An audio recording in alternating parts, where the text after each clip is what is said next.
Eh bien bonjour à tous, bien content de vous retrouver cette semaine encore afin de vous parler cette fois de la pâte feuilletée. J'avais déjà fait une petite vidéo sur la pâte demi-feuilletée qui était plutôt faite pour des millefeuilles, des fonds de tarte, mais évidemment ça ne remplace pas la vraie pâte feuilletée avec un travail donc un peu particulier avec des petits détails à connaître. Allez, donc c'est parti, c'est même parti avant moi du coup.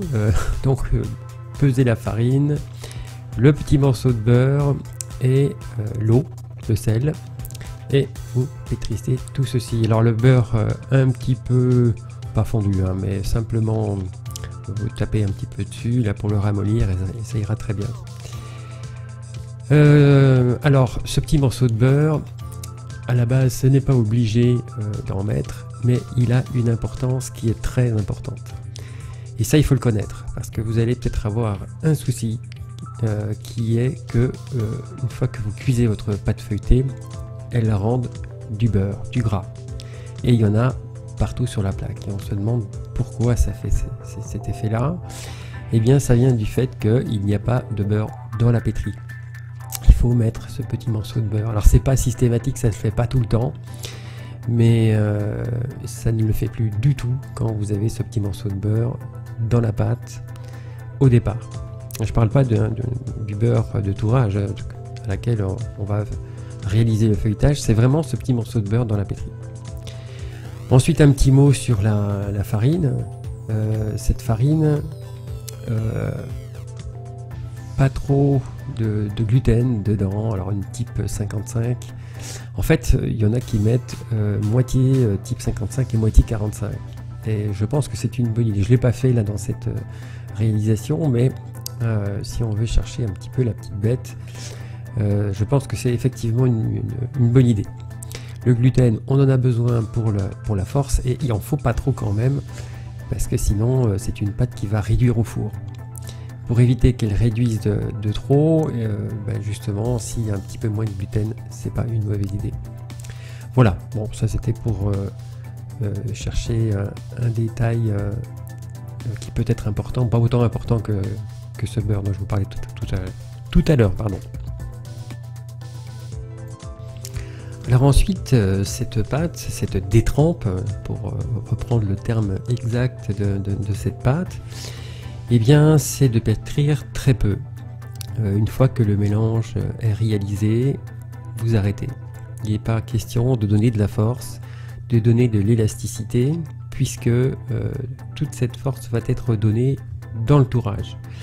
Et ensuite, il va falloir attendre bien longtemps pour que cette pâte se repose et surtout qu'elle ne rétrécisse pas au four.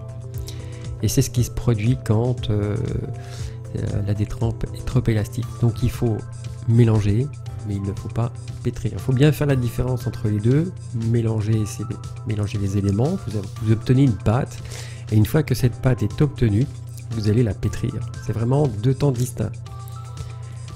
Voilà, c'est important de le noter.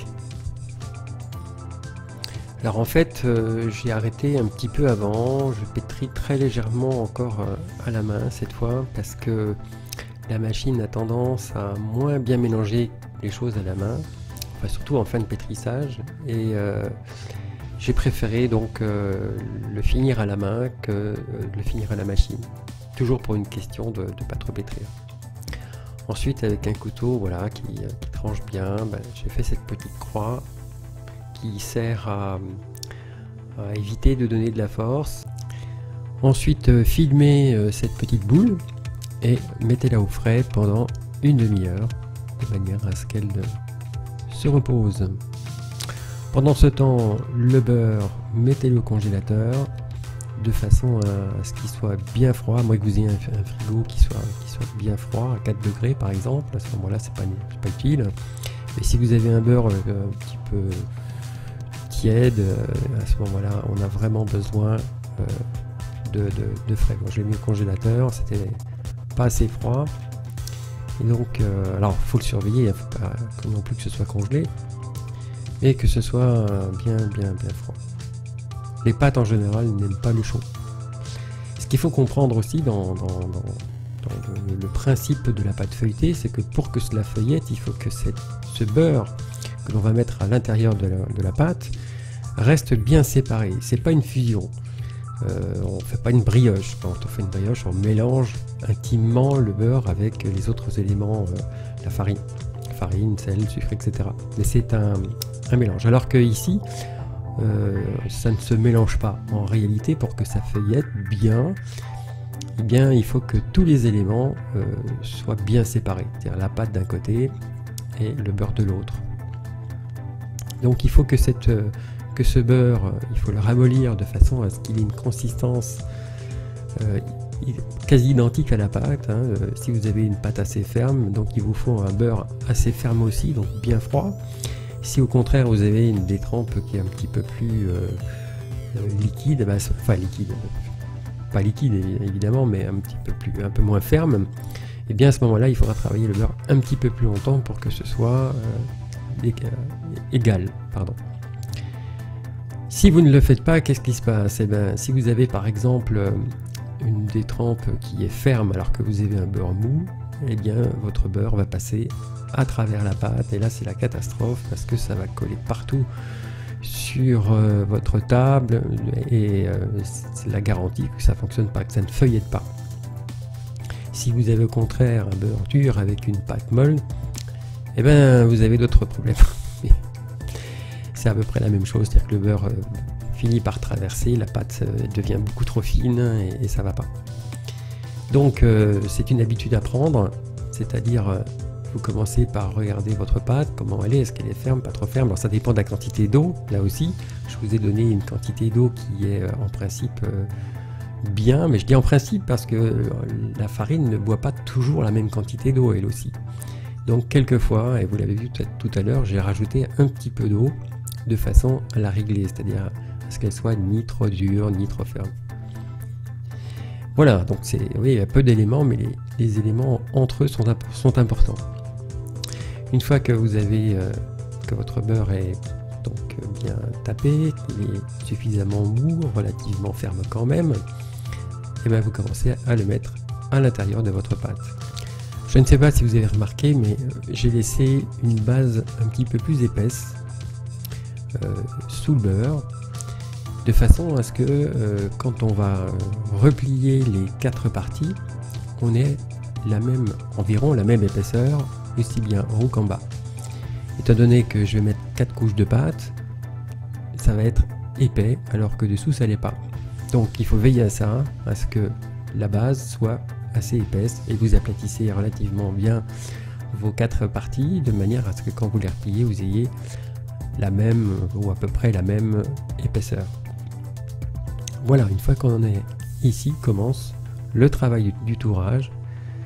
Et donc je vais étaler suffisamment la pâte, d'abord un petit peu sur la largeur pour l'égaliser, et ensuite l'étaler sur la longueur. Alors allez-y doucement, n'allez pas trop fort. La réussite donc de ce feuilletage, c'est justement la régularité. Si on veut quelque chose de régulier, qui pousse régulièrement, il ne faut pas y aller trop fort. Souvent, c'est un défaut qui arrive quelquefois. Alors ça dépend, hein, si vous êtes en été, tout va très vite. Je vous conseille tous les 2 tours de faire un petit stage dans le congélateur, dans environ 10 minutes à quart d'heure, de manière à ce que ça se rafraîchisse. Le travail du beurre en été, c'est un peu plus compliqué qu'en hiver. Voilà, donc là c'est suffisamment étalé. Et un pliage en 3 pour donner le premier tour. Donc on donne entre 5 et 6 tours, globalement. Et là, je vais donner les 2 premiers tours. Alors je vous parlais de la force tout à l'heure. Donc la force, eh bien l'élasticité est sollicitée quand on fait justement des pliages. Et on ne peut pas donner... Enfin, c'est très dangereux de donner tous les tours qu'il faut dès le départ. Le beurre va totalement se mélanger à la pâte. Et vous aurez quelque chose qui ne fonctionnera pas. Donc 2 tours, et pas plus. Et ensuite, vous le mettez au frais pendant une bonne demi-heure. de façon à ce que cela rafraîchisse à nouveau et puis aussi que la pâte se détende. Donc votre pâte feuilletée, si vous la prévoyez pour le samedi, mettons, commencez-la le vendredi. Ne faites jamais une pâte feuilletée pour le jour même. C'est casse-gueule, j'allais dire, c'est tout à fait ça, c'est-à-dire que votre pâte sera beaucoup trop molle, ensuite vous aurez du mal à la travailler parce qu'elle est à la fois molle et élastique, donc ça va pas. Il vaut mieux donc la préparer, faire les 4 tours le vendredi, et ensuite le lendemain vous donnez les 2 derniers tours et vous l'utilisez. Un feuilletage en attente est à 4 tours. C'est-à-dire que si vous faites une grosse quantité de pâte feuilletée, vous allez tourer et le mettre à 4 tours. Et puis le lendemain, 2 jours après, eh bien, vous allez utiliser seulement la partie, c'est-à-dire que vous allez couper en 2 ou en 3 la pâte, de façon à n'utiliser que ce que vous allez utiliser le jour même, quoi. De cette façon, vous allez donner les 2 derniers tours et vous aurez un bon résultat au four. Si vous donnez les 6 tours et que vous l'utilisez le lendemain à 6 tours, eh bien ça va feuilleter bien sûr, mais beaucoup moins que si vous le faites avant. Si vous le faites le jour même. Voilà, donc là je l'ai passé un petit peu au frais, au congélateur. Donc là il y a eu des parties un petit peu fraîches, donc c'est pour ça que je tape dessus pour le faire revenir doucement. Je tape pas fort du tout, de manière à éviter à ce que le beurre se sépare ou se craquelle à l'intérieur. Voilà, c'est tous des petits détails qui sont importants. Alors si vous avez le temps, vous ne le mettez pas au congélateur, vous le mettez au frais, et puis eh bien, au lieu de le faire une demi-heure après, vous attendez 1 heure.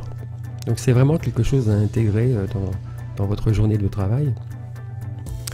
Vous n'allez pas tout faire tout d'un coup, mais vous allez par exemple vous dire à telle heure je reprends cette pâte et ensuite je fais autre chose et puis je reviens encore une demi-heure après et puis je le reprends à nouveau. Voilà, faut l'intégrer dans votre journée. Alors par contre, l'avantage c'est que une fois que votre pâte est faite, vous l'avez mis à 6 tours, vous pouvez la congeler. Congeler simplement des morceaux. Vous pouvez diviser en 3, 4, 5, 6 parties de façon à utiliser ce dont vous avez besoin le jour même et puis vous congelez le reste. Ce qui fait que quand vous aurez besoin de cette pâte 1 semaine, 15 jours, 1 mois, 2 mois plus tard, et il suffit, par contre il faut y penser, il faut la sortir la veille, la mettre dans le frigo de façon à ce que ça revienne très lentement, doucement, et ça marche très très bien. Je vous conseille vivement de faire comme ça parce que sinon vous allez refaire toutes ces étapes là pour chaque utilisation. Alors autant en faire un peu plus et puis à ce moment là vous en avez pour plusieurs utilisations quand vous en avez besoin simplement.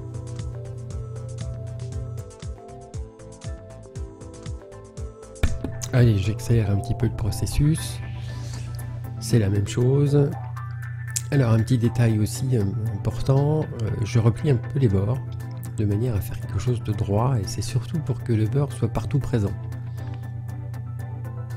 Voilà, alors si les premiers tours sont peut-être pas forcément très rectangulaires, les derniers par contre le sont quand même nettement plus. Et ensuite à chaque fin des tourages je fais deux petites marques pour les 2 premiers tours de façon à se rappeler. Alors évidemment quand on a que ça à faire on va bien se rappeler où est-ce qu'on en est, mais si vous en avez plusieurs, par exemple plusieurs pâtons à réaliser, c'est très utile de les noter.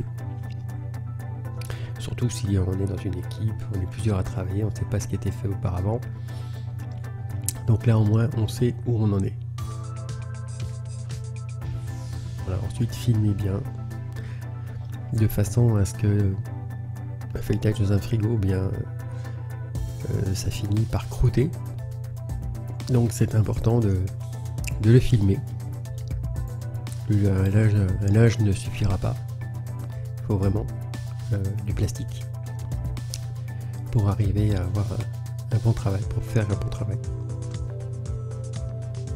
Voilà, donc là on est à 4 tours. Comme le lendemain. Alors le lendemain, il y a une vraie bonne différence de texture. Ça, évidemment, ça se remarque pas à la caméra, mais vous avez une pâte qui est bien fraîche, qui est en même temps, ça va tout seul. J'ai pratiquement pas besoin de forcer beaucoup. Je force pas du tout en fait. Ça s'étale tout seul. Et c'est très agréable. Alors, j'ai pas parlé de la quantité de beurre. Par rapport à la farine, vous avez pu remarquer qu'il y a autant de beurre que de farine. Donc c'est un feuilletage, on va dire, de qualité supérieure. La norme, alors je vais vous parler sur 1 kg. Pour 1 kg de farine, c'est 750 g de beurre. Donc c'est quand même un petit peu moins, un feuilletage classique.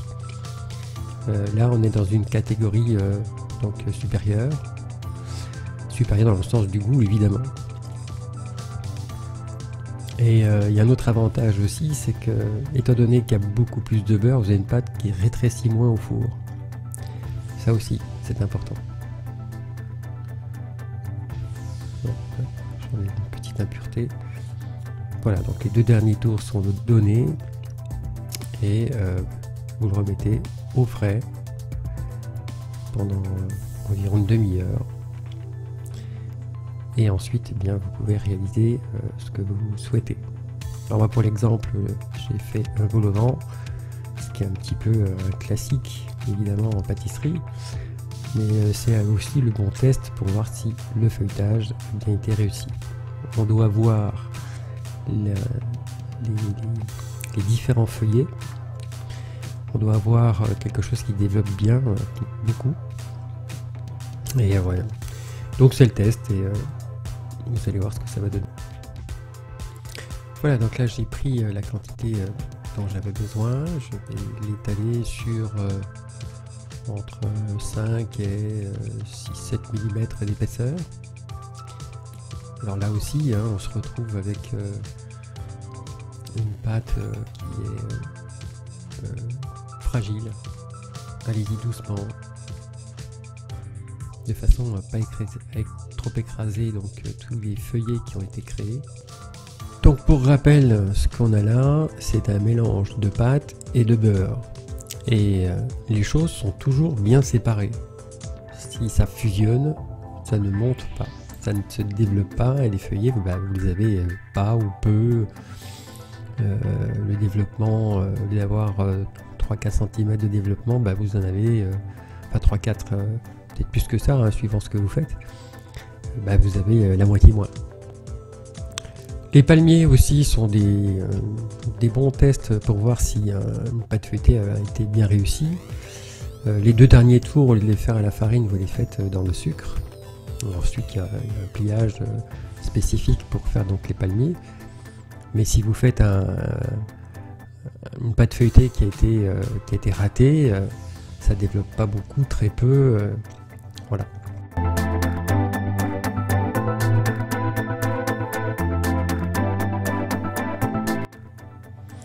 Alors ici, je viens couper les bords de manière à faire quelque chose de très net. Et ensuite, c'est pas seulement pour ça. Si je veux un développement intéressant, il faut couper ces petits bords qui vont empêcher justement ce développement. Alors je fais un vol au vent rectangulaire pour éviter les pertes en fait. Si je l'avais fait rond, j'aurais fait plus de chutes. Voilà, donc c'est un petit peu épais. C'est volontaire, hein, c'est pour que ça développe bien. Maximum. Ensuite, je viens couper les bords, enlever le centre.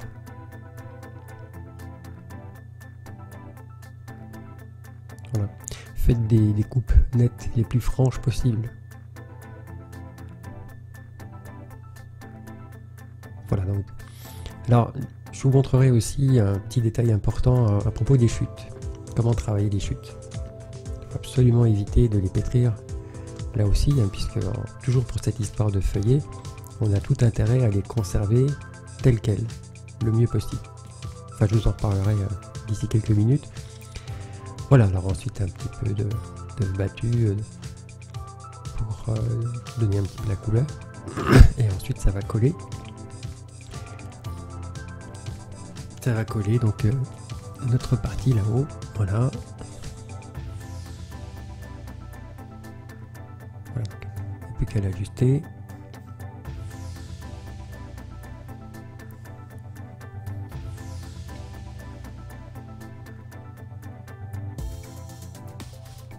Et ensuite avec un petit couteau d'office et un petit coup de doigt là, de façon à créer à chiqueter, hein, c'est le terme, pour pouvoir faire quelque chose d'un petit peu joli. Alors c'est pareil, j'appuie mais pas trop fort. Et ensuite vous venez dorer la partie du dessus que j'ai oublié de faire.